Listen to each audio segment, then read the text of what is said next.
नमस्कार दोस्तों। तो हाल ही में भारत और चीन के बीच लद्दाख के पूर्वी इलाके गलवान घाटी में जो झड़प हुई है उसमें 20 सैनिक शहीद हो गए हैं।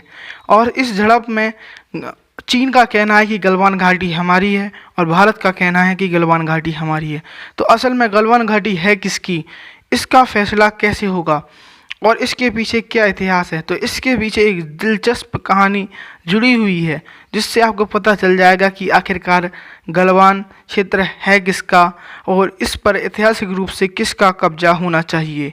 तो इस चीज़ की जानकारी के लिए आप इस वीडियो को पूरा ज़रूर देखना। इससे जुड़ी दिलचस्प कहानी आपको बहुत ही मज़ेदार और बहुत ही ऐतिहासिक लगेगी। तो चलिए शुरू करते हैं।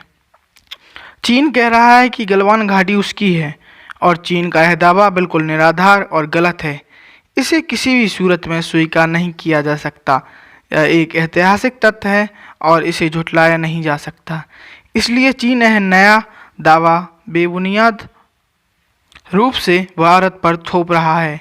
गलवान शुद्ध भारतीय नाम है और इसका कोई फर्जी नाम भी नहीं है जो चीन में हो, जैसा कि चीन अक्सर अपने झूठे दावों के साथ करता रहा है। कोई फर्जी चीनी नाम दिया और विवाद खड़ा कर दिया, यह चीन की आदत रही है। इससे भी जाहिर होता है कि गलवान घाटी भारत की है और भारत की ही रहेगी।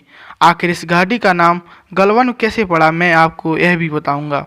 तो यह कहानी दिलचस्प और ऐतिहासिक है और पुस्तकों में दर्ज होने के बावजूद भी इसे सुनने लायक है। इसके पीछे उस बच्चों की कहानी है, उस महान बच्चे की कहानी है जिसका नाम गुलाम रसूल गलवान था, जिसका जन्म वर्ष 1878 में लेह में हुआ था। पहाड़ी बच्चा आंख खोलते ही घाटियों व पहाड़ियों के उन महीन रहस्यों को भी जान लेता था जो कोई आम आदमी नहीं देख सकता। गुलाम रसूल गलवान भी इस क्षेत्र का एक अपवाद नहीं था। मात्र 12 वर्ष की आयु में वह तिब्बत और केंद्रीय एशिया के पहाड़ और विशेषकर काराकोरम रेंज में ब्रिटिशों के लिए पोर्टर व गाइड का काम करने लगे। यह वह समय था जब ब्रिटिश का भारत पर राज्य था और ब्रिटिश के हित रूस से टकराते थे और वो इस विस्तार की रूस की नीति से चिंतित थे। खासकर तिब्बत को लेकर रूस की यह योजना, जो भारत में ब्रिटिश हितों को नुकसान पहुंचा सकती थी, उनके बारे में इंटेलिजेंस एकत्रित करने के लिए ब्रिटिश सैनिक दुश्मनों के कब्जे वाले क्षेत्र में गुपचुप तरीके से जाया करते थे। पहाड़ों में इन कठिन रास्तों का गुलाम रसूल ही एक चिन्ह था जो इसको सॉल्व कर सकता था।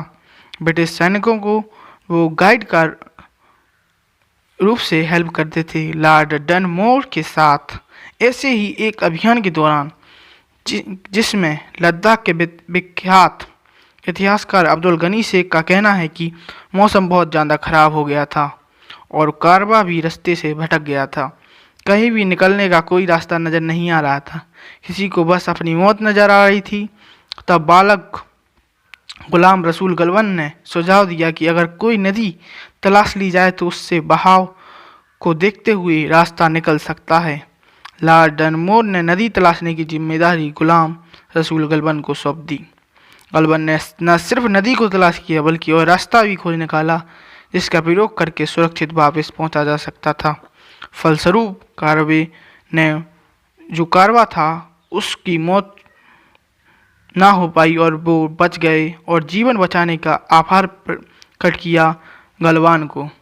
और लॉर्ड डनमोर ने उनसे पूछा कि आप क्या चाहते हैं, तो उन्होंने कहा कि मेरा जो नाम है वो इस नदी और घाटी के नाम पर हो, या मेरे नाम का ही ये नदी और घाटी हो। तो उन लॉर्ड डनमोर ने उनकी बात मान ली और जब से उस घाटी का नाम गलवान घाटी या गलवान नदी पड़ गया, जो नदी थी।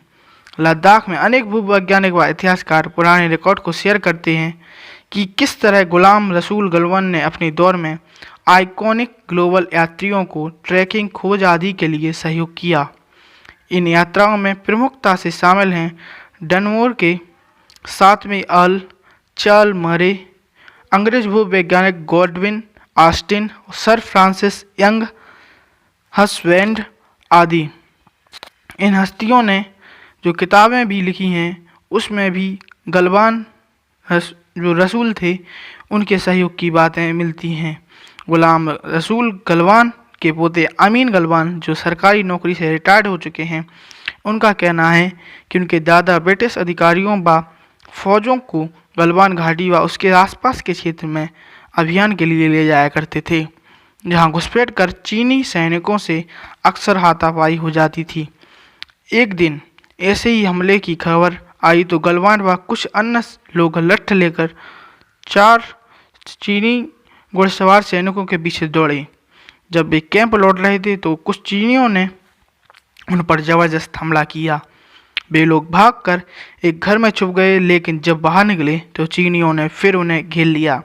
काफ़ी मशक्क़त के बाद वहां से वह निकल पाए। गुलाम रसूल गलवान के अभियानों का जो साहस बड़ी कहानियां हैं अब भी लद्दाख के बच्चों को या लद्दाख के लोगों को सुनाई जाती है।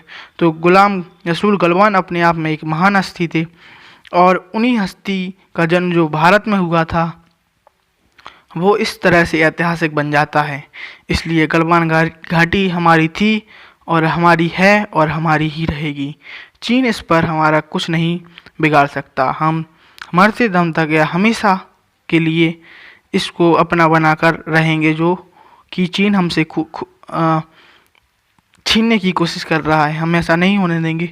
तो आई होप आपको ये जो कहानी है अच्छी लगी होगी, और ये कहानी ही नहीं ऐतिहासिक तथ्य भी है जो आपको समझ में आया होगा। तो अगर अच्छा लगा हो तो लाइक करें, शेयर करें और सब्सक्राइब करें। Thank you.